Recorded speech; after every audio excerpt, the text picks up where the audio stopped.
Good morning. I'm Gary DeWaal, and this is Bridging the Week for October 2nd to 6th, and today is October 9th, 2017.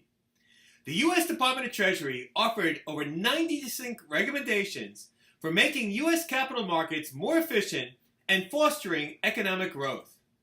Although Treasury recognized overlaps between the regulation of the Commodity Futures Trading Commission and the Securities and Exchange Commission, it did not call for the merger of the two agencies.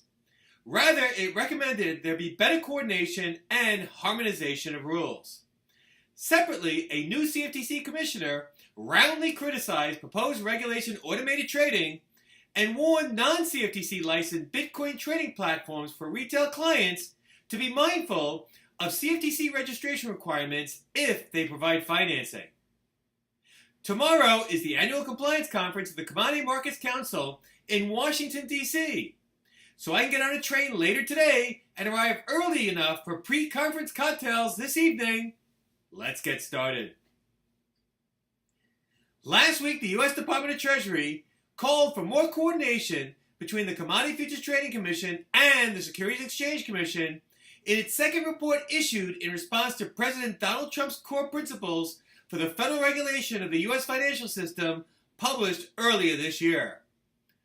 Overall, Treasury's second report offered 91 separate recommendations, many with subparts, for making U.S. capital markets more competitive with foreign markets, as well as for making regulation of U.S. capital markets more efficient and effective to foster economic growth.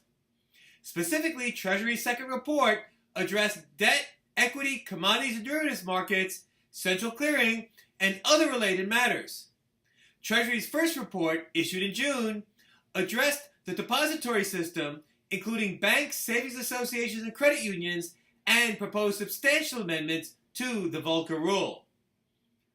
Although in this report, Treasury acknowledged that the bifurcation of securities and derivatives markets regulation, quote, is a unique feature of the U.S. financial regulatory system, end quote, compared to the rest of the world, Treasury said that merging the CFTC and SEC, quote, would not appreciably improve on the current system.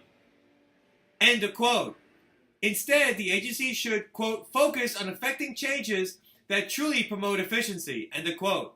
Among other things, Treasury recommended that the CFTC and SEC, quote, should continue their joint outcomes-based effort to harmonize their respective rules and requirements, as well as cross-border application of such rules and requirements, end of quote.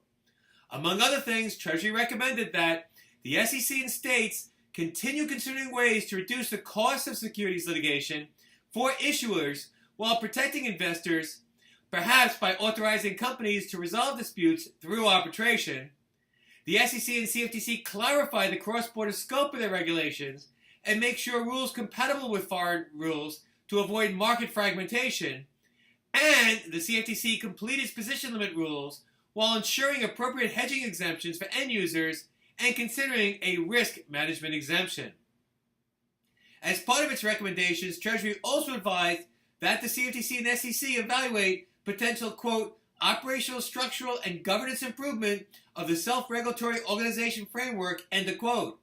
According to Treasury, during its industry outreach, it heard from some member firms, quote, that the SROs have gradually become less transparent and more opaque, arbitrary and prescriptive in fulfilling their self-regulatory functions, weakening the traditional connection with markets and their members, end of quote.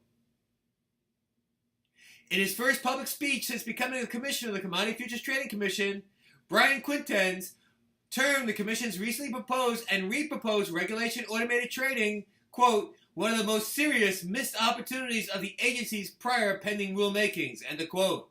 According to Mr. Quintenz, the CFTC proposed to term registrants under Reg AT, quote, algorithmic trading persons, quote, ignore that, quote, not all algorithmic trading strategies have completely automated functionality, end of quote. He claimed his displeasure with Reg AT was, quote unquote, not just semantics. Rather, he said, the identification of registrants as algorithmic trading persons evidence, quote, a top-level disregard for the enormity of the trading method spectrum and therefore a disregard for the proper assessment of market risk posed throughout the broad spectrum, end of quote. Mr. Quintens argued that the CFTC should not, quote, regulate and dictate all algorithmic trading activity, end of quote. Instead, he said, the agency should try to comprehend and deal with automated trading risk. Additionally, Mr. Quintens indicated that the CFTC's original proposal to require algorithmic source code to be maintained in a special repository was, quote, DEAD, end of quote. Separately, Mr. Quintens, who recently was appointed head of the Commission's Technology Advisory Commission by a committee by the CFTC Chairman J. Christopher Giancarlo, said that he looked forward to reviewing Bitcoin and Bitcoin's quote-unquote broader technology through the TAC. He warned, however, that although the meaning of quote-unquote actual delivery in the context of cryptocurrency might be unclear and a topic he wishes to address at the TAC, platforms selling Bitcoins to retail persons that finance such transactions must be aware that, unless there is actual delivery, the CFTC would expect such platforms to register with it as future commission merchants. Mr. Quintens delivered his remarks before the Symphony Innovate 2017 conference on October 4th.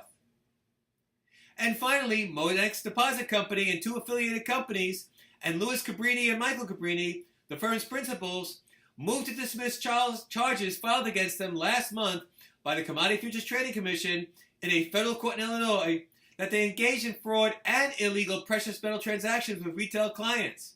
Separately, the defendants asked the court to transfer the CFTC's enforcement action to a federal court in California closer to the defendants. According to the defendants, the CFTC misapplied applicable law when it alleged that Monex's customers participating in its Atlas trading program did not take quote-unquote actual delivery of metals in connection with finance transactions. According to Monex, actual delivery of precious metals occurred when the metals were delivered to an independent depository and title passed to each purchaser within 28 days. The CFTC had alleged in its complaint against the defendants that actual delivery to Monex customers did not occur. The CFTC acknowledged that metals were stored in depositories related to the customer's transactions. However, the metals are, quote, subject to contracts between Monex and the depositories, which provide Monex with exclusive authority to instruct the depositories as to the disposition of the metals. Monex customers do not have any contractual rights confirmed upon them by contracts between Monex and the depositories, quote, end of quote, alleged the CFTC. Well, that's it for this week's edition of Bridging the Week. As always, there's more information in each article and more articles on the article version of Bridging the Week on the website. Check it out. I'm Gary DeWaal. Have a great week, and until the next edition of Bridging the Week, ciao.